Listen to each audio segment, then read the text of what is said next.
بناء الهجمه، وادي ملعوبه حلوه تجي له تاني، لو حط له فرصه يوه جول، جوه الجول محمد ابراهيم. اخيرا محمد ابراهيم يحطها حلوه حلوه حلوه مع فرحه كبيره زملكاويه. ده هدف اول لفتى الزمالك محمد ابراهيم. هنشوفها تاني، جت من هديه من سطوحي، لكن اسيست عالمي يا كهربا، اسيست رائع رائع رائع من محمود كهربا لمحمد ابراهيم، وتخدمه تضرب في القايمه اهي. هتشوفها تاني، بصوا حضراتكم كهربا هنا على طول اللمسه، لمسه ضربت كمان في قدم. هنشوف مين، في حد من الدفاع كان مكمل مع الكرة. اسلام ابو سليمه تضرب في رجله وفي القائم وتتهادى عشان الدقيقه 36 محمد ابراهيم يتقدم للزمالك بالهدف. كنت لسه بقول الاداء من الجزاء، باسم مرسي اللي هيتصدى، باسم مرسي جول جوه جول، والهدف الثاني لنادي الزمالك.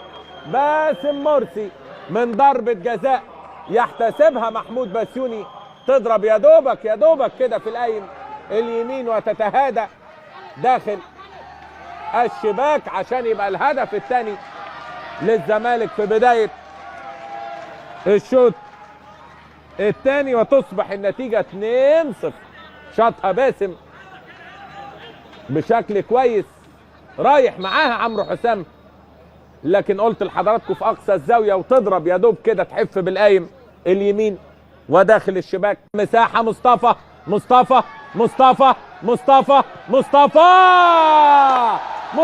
يا مصطفى فتحي مش ممكن يلعبها حلوه حلوه حلوه يا ولد يا لعيب.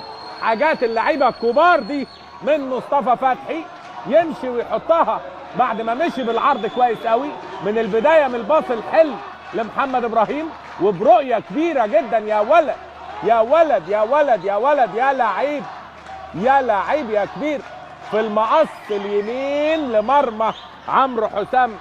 مصطفى فتحي فتى نادي الزمالك الصاعد، وبنقول عليه مستقبل الكره المصريه طبعا اكيد، يحطها في المقص اليمين عشان يسجل الهدف. زمان بعيد ودلوقتي محمد سالم، وادي هدف جوه جول، هدف لاتحاد الشرطه.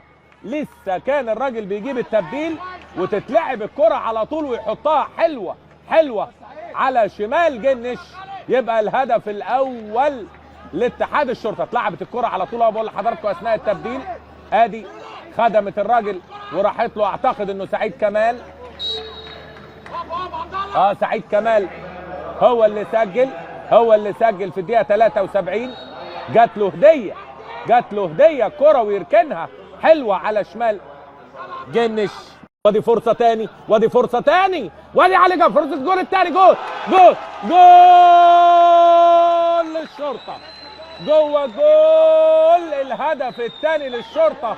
صلاح ريكو يسجل الهدف الثاني. بقول لك لسه من ثواني الشرطه افضل، الشرطه احسن، هم اللي بداوا يلعبوا بقوه وبدا نشاط كبير جدا. عمر كمال يحطها تفوت من جبر، ويرجع صلاح ريكو يحطها في الجول عشان يبقى الهدف الثاني لاتحاد الشرطه. عاد عمل كامباك رائع في المباراه بالهدف الثاني، وهيشعل الدقائق الاخيره بكل تاكيد. محمد حلمي عمل تبديلات ودفع